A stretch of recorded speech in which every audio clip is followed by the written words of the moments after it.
केंद्रीय जन संघर्ष समिति के सदस्यगण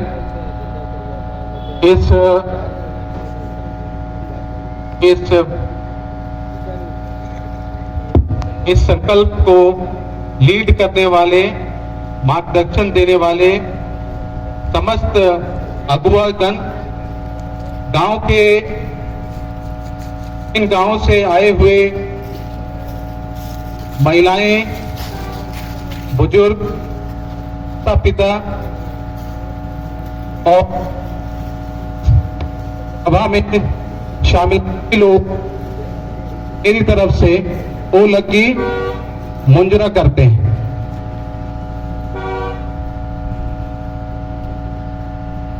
आज जो विषय पे मैं अपना विचार रखने जा रहा हूं,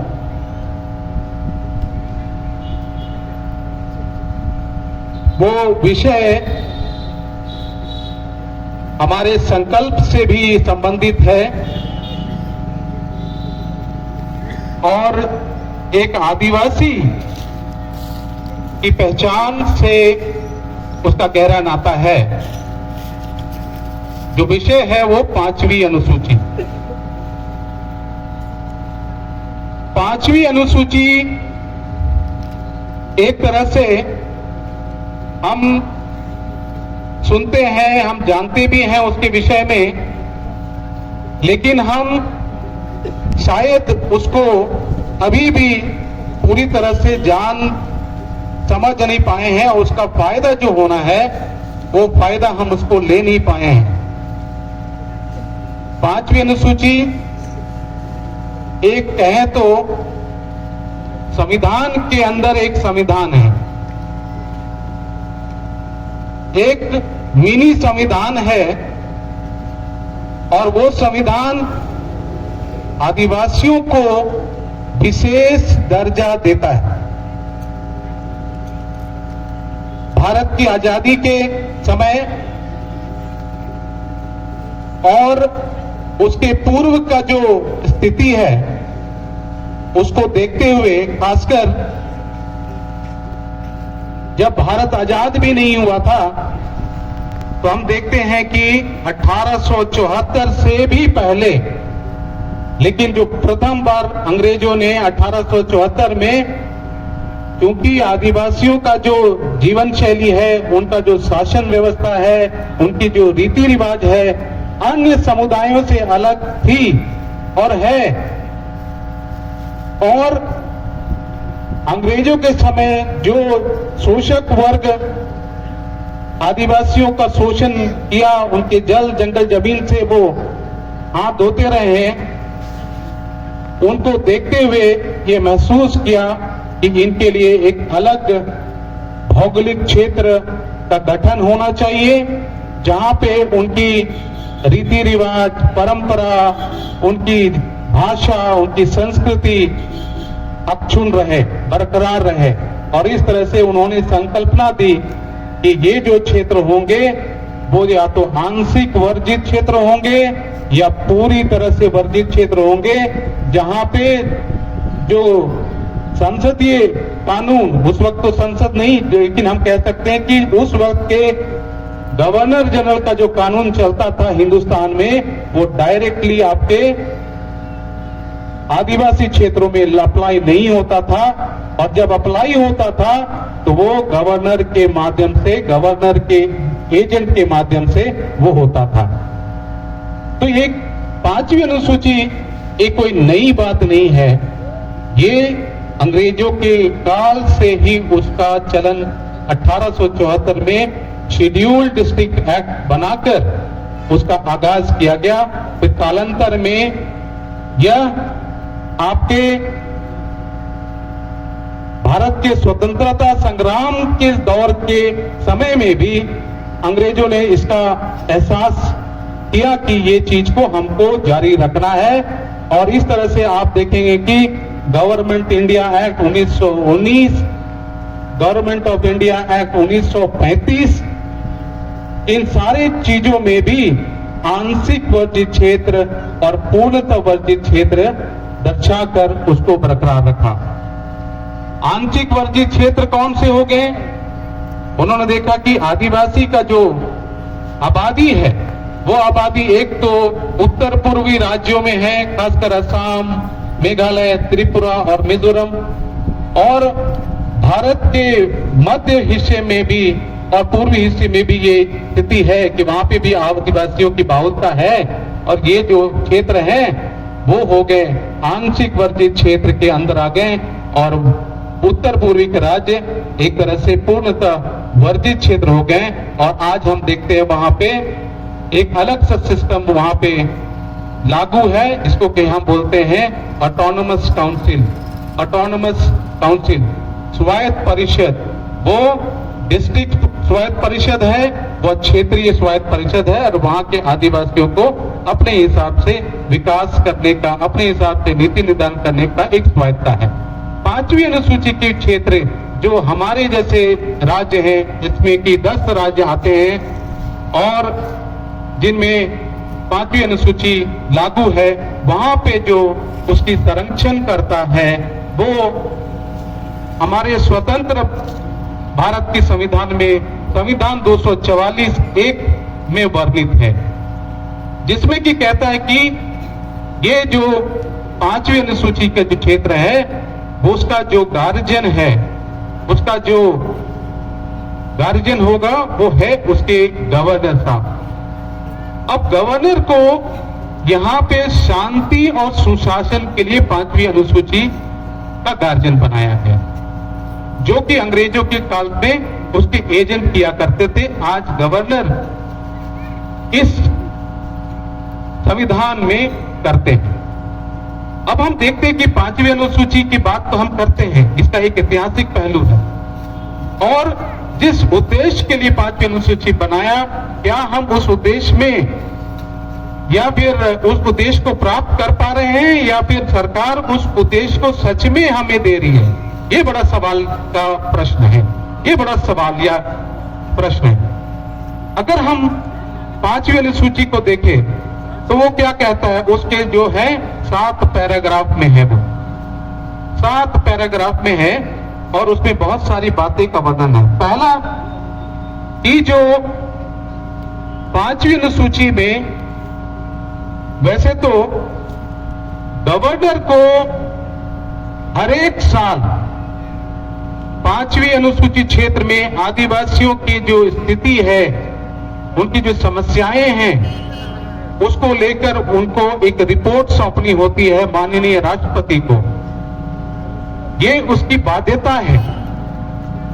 लेकिन हम देखते हैं कि जो रिपोर्ट राष्ट्रपति महोदय को सौंपी जाती है, वो रिपोर्ट या तो कभी डिले हो जाता है, हर एक साल वो ना सौंपी जाती है, और कई साल ऐसे हो जाते हैं कि कोई रिपोर्ट ही नहीं जाती। अगर वो रिपोर्ट सौंपी भी जाती है प्रत्येक साल, तो अगर उसको देखते हैं तो वो जो रिपोर्ट में गवर्नर साहब का अपना स्वविवेक के अनुसार से निर्णय होना चाहिए, कई बार वो नहीं होता है। और बहुत सारे अध्ययनों और रिपोर्ट में हम देखते हैं, खासकर अनुसूचित जनजाति आयोग के रिपोर्ट में आप अध्ययन करेंगे तो पाएंगे, या फिर आप मुंगेरकर कमेटी के रिपोर्ट में आप पाएंगे, या आप देखेंगे कि वर्जिनस हाथा जी के रिपोर्ट में आप अध्ययन करेंगे तो पाएंगे, उन्होंने स्पष्ट लिखा है कि जो रिपोर्ट जो जाती है वो उसके विवेक पे नहीं होता है, जबकि होना चाहिए। तो होता क्या है कि वो सरकार का ही बात को राष्ट्रपति महोदय को सौंपते हैं। तो पहला खामी तो हमारी ये है कि हमें वो रिपोर्ट जो है, जो वस्तुस्थिति दर्शाना जिसका होता है गवर्नर साहब को, वो चीज होता नहीं। तो खामी नंबर 1 यहाँ है कि जो रिपोर्ट जो जाए, चाहे वो विस्थापन से संबंधित हो, चाहे वो आपके माइग्रेशन से संबंधित हो, चाहे वो आपके समाज में जो क्षरण है या शोषण है उसके संबंधित हो, उसकी वास्तविक रिपोर्ट गवर्नर साहब भेजे माननीय राष्ट्रपति को, और वो भी हर एक साल जाना उसकी बाध्यता हो। ये 5वीं अनुसूची का पहला चीज है, जिसका कि कंप्लायंस सवालिये में है, सवाल है, उसके बाद सवालिया निशान। दूसरा जो है वो कहता है कि 5वीं अनुसूची का जो जान है, जो आत्मा है, वो है जनजातीय परामर्शदात्री समिति, जनजातीय परामर्शदाता परिषद, ट्राइब्स एडवाइजरी काउंसिल। हम सब जानते हैं कि ये जो काउंसिल है उसमें 15 जो विधायक हैं वो आदिवासी हैं जो हमारे विधानसभा में बैठते हैं, लेकिन हमारी जो एडवाइजरी काउंसिल है उसके भी हाथ पांव एक तरह से बंधे हुए हैं। आप कहते हैं कि हमारी बातों को, हमारी आदिवासियों की जो बातों को वो ट्राइब्स एडवाइजरी काउंसिल रखेगी या हमारे विकास की जो चीजों को वो रखेगी, लेकिन संविधान ने भी कहीं उसके हाथ पांव बांध रखे हैं। और अभी जो डेटा है, अभी जो उसका स्टडी है, उसमें आप देखेंगे कि जो जनजातीय परामर्शदात्री समिति जिसमें 15 हमारे विधायकगण होते हैं, बाकी 5 उसमें कई जगह तो चीफ मिनिस्टर उसके चेयरपर्सन हो गए या उसके वाइस चेयरपर्सन हो गए, जो कि जनजातीय विभाग, जनजातीय मंत्रालय के वो हो गए, और 3 जो हैं एक विशेषज्ञ हो गए जिनको की नॉमिनेशन होता है। इस तरह से 20 लोग होते हैं। लेकिन मूल जो बात यह है कि इसका जो गठन है और इसको जो हेड करता है वो भी हमारे देश में अलग अलग राज्यों में अलग अलग स्ट्रक्चर पे बनाए गए हैं। मसलन आंध्र प्रदेश में जो चेयरपर्सन होगा वो कोई अलग है, छत्तीसगढ़ में कोई अलग है, झारखंड में कोई अलग है। तो कहने का मतलब इसकी जो गठन है उसकी एक रूपता भी नहीं है। तो एक तो वहां पे उसकी दिक्कत है, और उस एक रूपता के वजह से कई बार ये भी देखने को मिलता है कि जो मुख्यमंत्री होता है वो तो वहां का मुख्य व्यक्ति है, लेकिन कई बार सरकार के अगेंस्ट में कोई चीज अगर होती है और वो सरकार का मुखिया ही उसमें उसका चेयरपर्सन होता है, तो उसके जो नतीजे हैं, उसका जो निर्णय है उसमें विरोधाभास होता है। और इस तरह से जो निर्णय जो स्वतंत्र होने चाहिए जनजातीय परामर्शदात्री समिति का, वो स्वतंत्र नहीं होता है, बल्कि वो सरकार के ही निर्णय का एक तरह से कॉपी होता है। तो ये एक दूसरी खामी है कि वो सरकार का ही निर्णय होता है, कई बार उसमें स्वतंत्रता नहीं हो पाता है, और जो विशेषज्ञ को उसमें जगह जो मिलनी चाहिए वो नहीं होता है। हालांकि हमारे संविधान में पीएससी का तो वर्णन है, लेकिन इस तरह से उसके जो दायरा है लिमिट हो जाता है। दूसरा जो है कि पीएससी जो है, ट्राइब्स एडवाइजरी काउंसिल जो है, वो जो सिफारिशें देती है वो बाध्यकारी नहीं है, वो एक एडवाइजरी बॉडी है। और कई बार जो होता है कि जो टीएससी जिसमें कि आदिवासियों से संबंधित जो मामले आते हैं उसकी जो सिफारिशें हैं उसको गवर्नर साहब अबाध्यकारी मान के उसको नहीं मानते हैं, और इस तरह से टीएससी एक एडवाइजरी बॉडी बन के रह जाती है, उसके निर्णयों का कोई बाध्यता नहीं होती। तो ये दूसरी खामी है जो टीएससी में है। और तीसरी जो बात है कि टीएससी में जो बातें हैं वो तभी टीएससी एडवाइस करती है जब गवर्नर महोदय किसी आदिवासी मामले में वो टीएससी के विचार आमंत्रित करे और उसको जो भेजती है तभी वो टीएससी उसको देती है विचार। टीएससी अपने सुमोटो जिसको अपने आप कोई मैटर को गवर्नर को नहीं दे सकती है।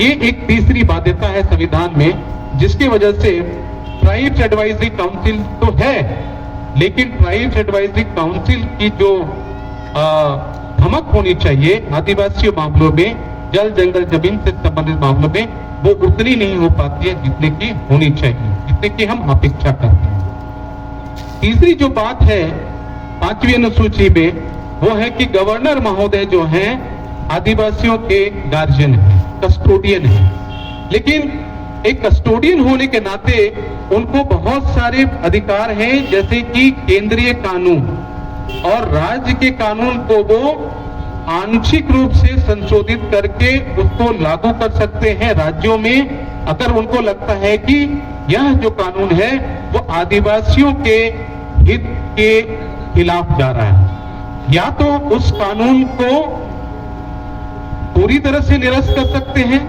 या उस कानून को आंशिक रूप से उस राज्यों में लगा सकते हैं, या कुछ अपवाद और उपांतर के तहत उस कानून को आदिवासी क्षेत्रों में, 5वीं अनुसूची क्षेत्रों में उसको कर सकते हैं। लेकिन ये बातें अच्छी हैं, लेकिन अगर आप अध्ययनों के हिसाब से जाएंगे तो फिर मैं कहूंगा कि जनजातीय आयोग जो है, मुंगेरकर कमीशन जो है, जैसे शाखा की जो रिपोर्ट को अध्ययन करेंगे तो ये आप पाएंगे कि बहुत कम राज्य हैं जिन्होंने 5वीं अनुसूची के मामलों में राज्यपाल ने उन कानूनों का या तो मॉडिफिकेशन किया है या कुछ अपवाद से उसको डाला है। सिर्फ उड़ीसा में कुछ राज्य, उड़ीसा के संदर्भ में आपको कुछ बातें मिलेंगी और महाराष्ट्र के संदर्भ में कुछ बातें मिलेंगी, लेकिन यह कानून होने के बावजूद भी कई सारे कानूनों जो कि आदिवासी क्षेत्र के लिए उपयुक्त नहीं है वो लागू होते हैं, और गवर्नर को जो सक्रियता निभानी चाहिए वो हमारे 5वीं अनुसूचित क्षेत्र में वो नहीं देखने को मिलता है। और ये बात मैं नहीं बल्कि 2008 में आप देखेंगे कि ऑल इंडिया के गवर्नर्स का एक कॉन्फ्रेंस हुआ था, जिसमें कि तब के राष्ट्रपति महोदय ने इस बात को इंगित करते हुए बताया था कि ये स्थिति नहीं होनी चाहिए, और जो माननीय राज्यपाल जो विभिन्न राज्यों से वहां पे आए थे उनको ये हिदायत दी गई थी, उनको ये सलाह दी गई थी कि आप जो है 5वीं अनुसूची के संदर्भ में और सक्रिय भूमिका निभाइए।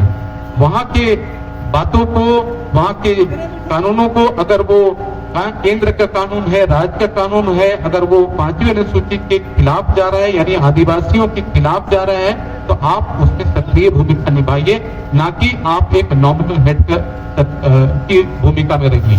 तो इस तरह से हम देखते हैं कि एक तो आपके एनुअल रिपोर्ट जो होती है, वार्षिक रिपोर्ट होती है, वो जाती नहीं है, जबकि जाना चाहिए।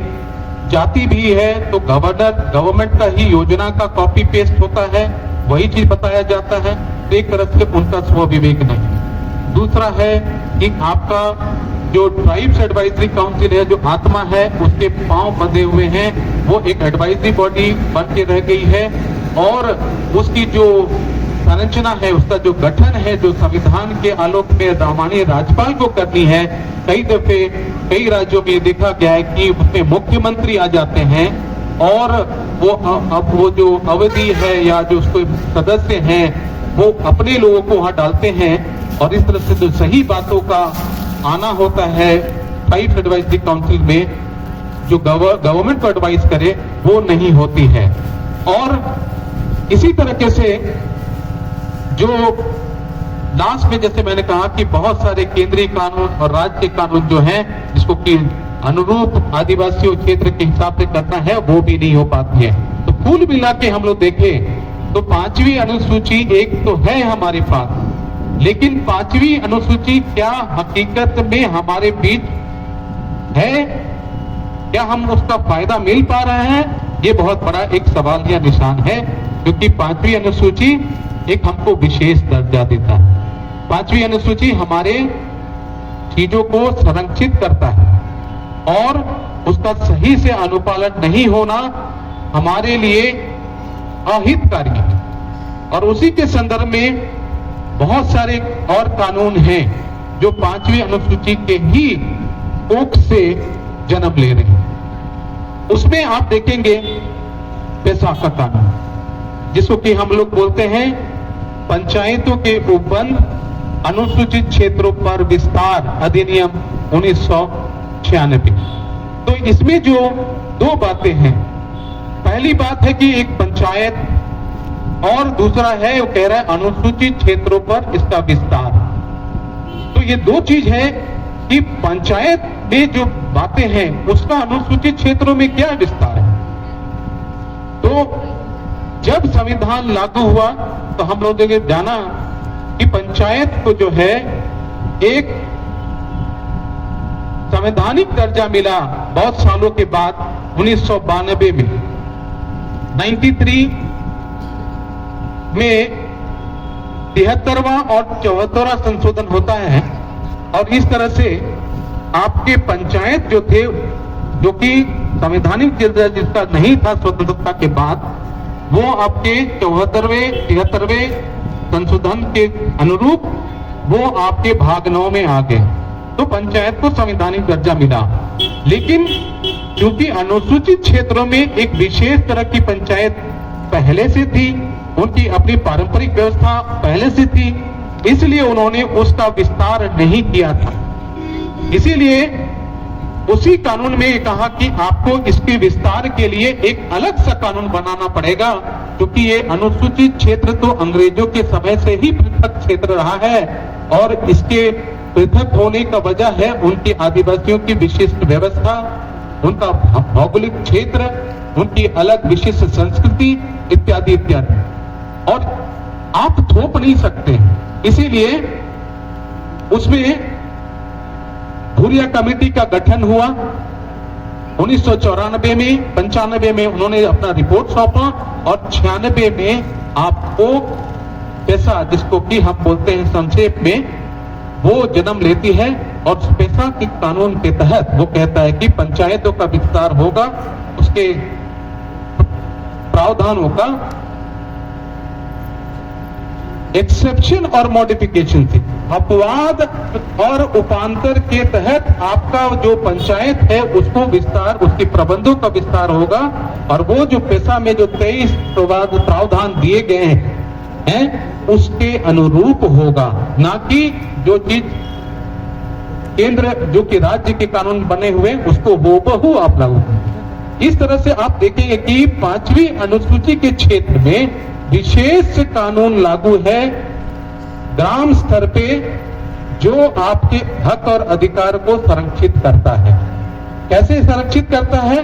पहला वो कहता है कि जो अनुसूचित क्षेत्रों में गांव की जो व्यवस्था है वो गांव उस भौगोलिक स्थिति के अनुरूप से बना है, टोले हैं, टोलों का समूह है और वो जो वहां पे एक समाज वहां पे संचालित होता है और समाज को केंद्र बिंदु में रहते हैं, चाहे वो उरांव समाज हो, खड़िया समाज हो, कोई सा भी आदिवासी समाज हो, एक समाज केंद्र में है। उस समाज का एक गांव है, उस गांव के आधार पे वहां की ग्राम सभा की गठन होगी और वो जो ग्राम सभा जो होगा वो कौन सा होगा? पारंपरिक व्यवस्था के अनुरूप जो ग्राम सभा वहां चल रही है उसके अनुरूप वहां पर संचालन करेंगे, अपनी रूढ़ियों के हिसाब से, अपनी परंपराओं के हिसाब से, और वो अपनी समाज को जिस तरह से संचालित करते थे अपने विवादों का निपटारा भी उसी हिसाब से करेंगे जैसे वो करते आए हैं। तो इस संदर्भ में अगर विवादों का निपटारा करते हैं तो हम सब जानते हैं हमारे विवादों का निपटारा हमारे पढ़ा के हिसाब से होता है, हमारे मानकी सिस्टम के हिसाब से होता है, मुंडा व्यवस्था के हिसाब से होता है। तो एक तरह से ये जो हमारी रीति रिवाज के जो चीजें हैं उसको पेशा के कानून में डाला गया। इसलिए हम कहते हैं कि हमको अगर किसी ने भी अगर हमको वो अधिकार दिया है तो पेशा का कानून दिया है, क्योंकि संविधान में सिर्फ ग्राम सभा का वर्णन है, लेकिन ग्राम सभा आदिवासी क्षेत्रों में कैसा होगा वो पेशा के कानून में आपको बताता है। जहां तक उन्होंने कहा कि रूढ़िगत प्रथागत व्यवस्था के अनुरूप होगा। इस तरह से और भी सारी समूल की चीजें हैं जो उस कानून के तहत हमें दिया है, खासकर जल, जंगल और जमीन से संबंधित। अगर हम जमीन से संबंधित कानून की बात करें तो ग्राम सभा का जो अस्तित्व है और भी बड़े स्तर पे उभर के आता है, क्योंकि जो आपकी 5वीं अनुसूची की जो धड़कन है वो ग्राम सभा में नहीं है। अफसोस है कि हम उस ताकत को नहीं पहचान पा रहे हैं और पेशा कानून ने इसी बात को कहा है कि ग्राम सभा के बिना अनुमोदन से अगर आपको जमीन अक्वायर हुआ है अगर गैर कानूनी ढंग से अक्वायर हुआ है तो वो ग्राम सभा के पास वो ताकत नहीं है कि वो गैर तरीके से जो हस्तांतरित जमीन है उसको भी रिस्टोर करने का पावर है। ये किसी कानून में नहीं बल्कि ग्राम सभा के अंदर में वो ताकत दी गई।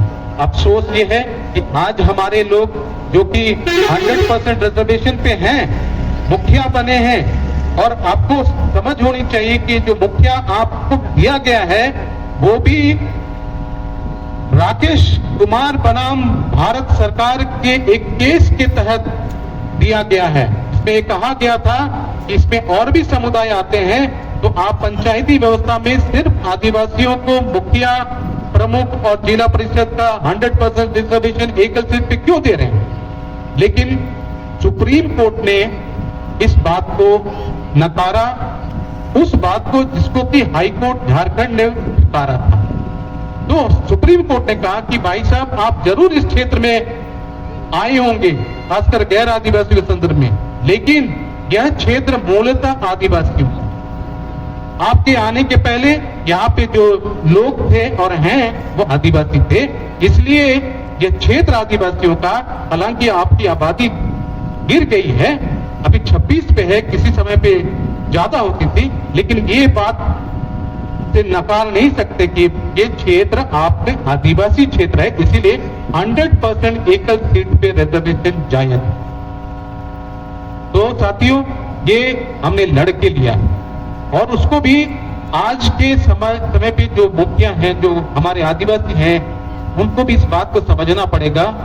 और चाहे वो भी ग्राम सभा के हिस्से में हैं, लेकिन हमारे पारंपरिक व्यवस्था के जो अगुवा हैं वो भी उसकी अगुवाई करेंगे। पारंपरिक ग्राम सभा का अनुसूचित क्षेत्रों में ये अधिकार हमें दिया है, और इस तरह से मुखिया भी आदिवासी, ग्राम सभा की संचालन करने वाला अगुवा भी आदिवासी आपके समाज से, तो फिर कौन रोकता है हमारे को विकास करने में? कौन रोकता है हमारे को इन चीजों पे अधिकार देने के लिए?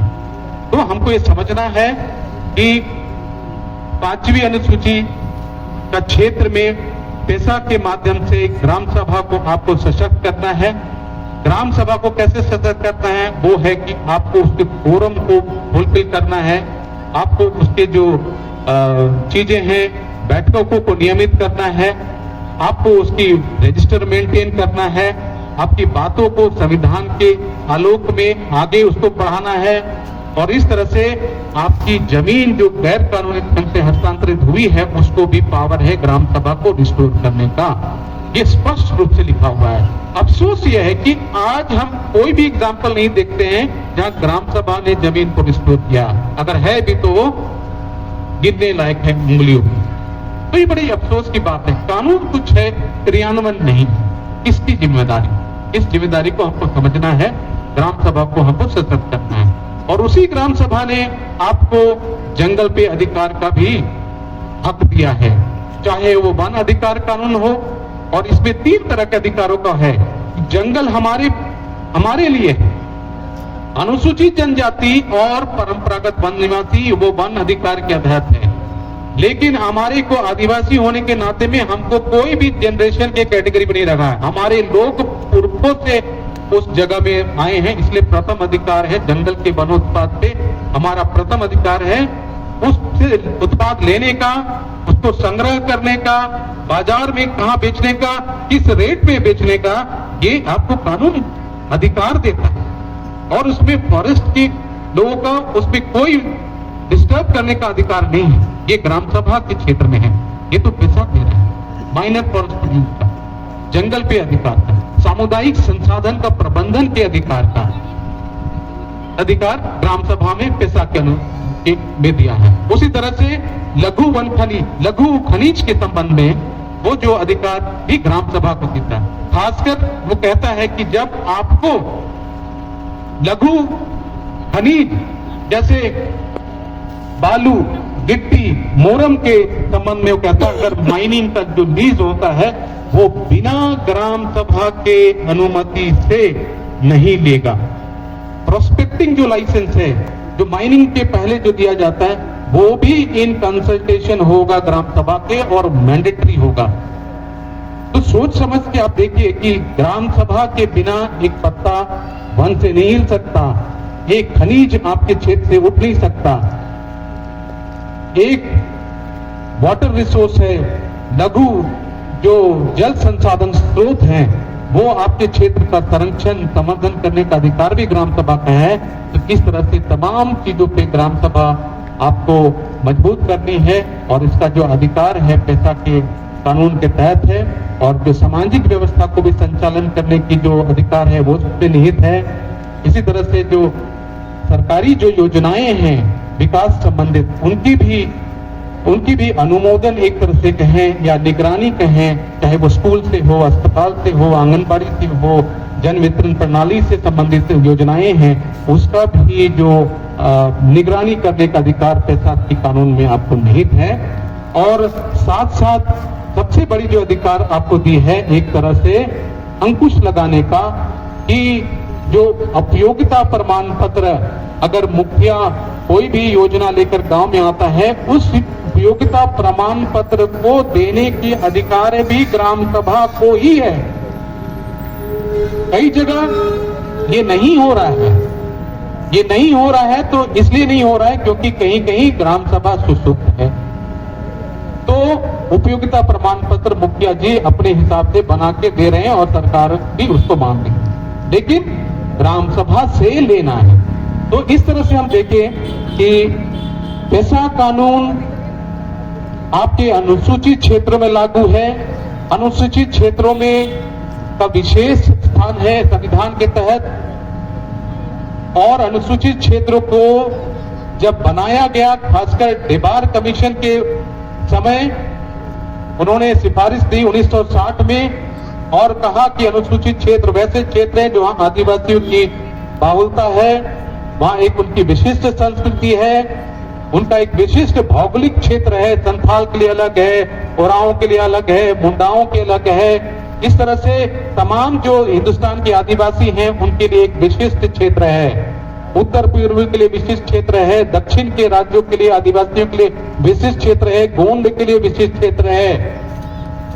तो हम विशिष्ट संस्कृति के वाहक हैं, जो विशिष्ट क्षेत्र में रहते हैं, विशिष्ट कानून है, विशिष्ट परंपराएं हैं, हम लोग विशिष्ट हैं संविधान के दर्ज में। तो इसी तरह से आपको गर्व होना चाहिए। बोलिए हम गर्व से कि हम आदिवासी हैं, हम आदिवासी हैं, हमारी विशेष पहचान है, उस पहचान को हमको नहीं खोना है। जब हम पहचान को हम खो दिए तो हमारी विशिष्टता जो है संविधान में वो जाएगी। हमें अपने को विशिष्ट रखना है, वो हमारी विशिष्टता हमारे संस्कृति में, भाषा में, हमारे रीति रिवाज में है। इसी बात के लेके अनुसूचित क्षेत्र है।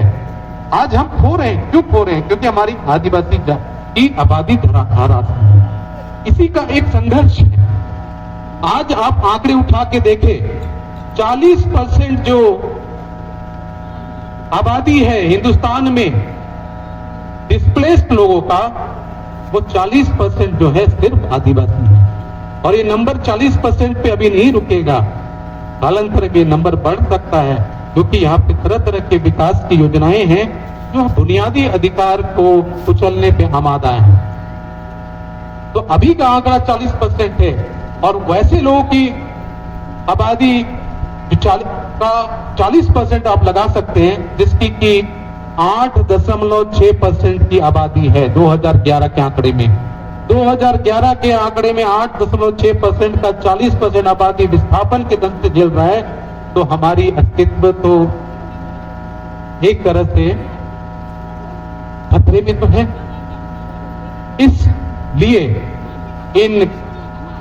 हमें जागना है साथियों, अपने अधिकारों को समझना है, अपने कानून को समझना है, और जो पुरखों ने हमारी लड़ाई लड़ी, वो लड़ाई आज हमको संघर्ष हमें संविधान के हिसाब से लड़ना है। संविधान में अनेक प्रावधान हैं, लेकिन उन प्रावधानों का सही से क्रियान्वयन पालन नहीं हो रहा है, उसको पालन करवाना है।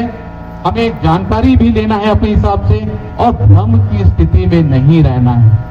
भ्रम की स्थिति में रहेंगे तो हम बटेंगे, और बटेंगे तो हम सुरक्षित नहीं रहेंगे, संवर्धित नहीं रहेंगे। और आज खुशी की बात यह है कि सरकार किसी न किसी तरीके से उसके ऊपर एक तरह से प्रेशर है 5वीं अनुसूची में पैसा की नियमावली को लागू करने का। अफसोस यह है कि हम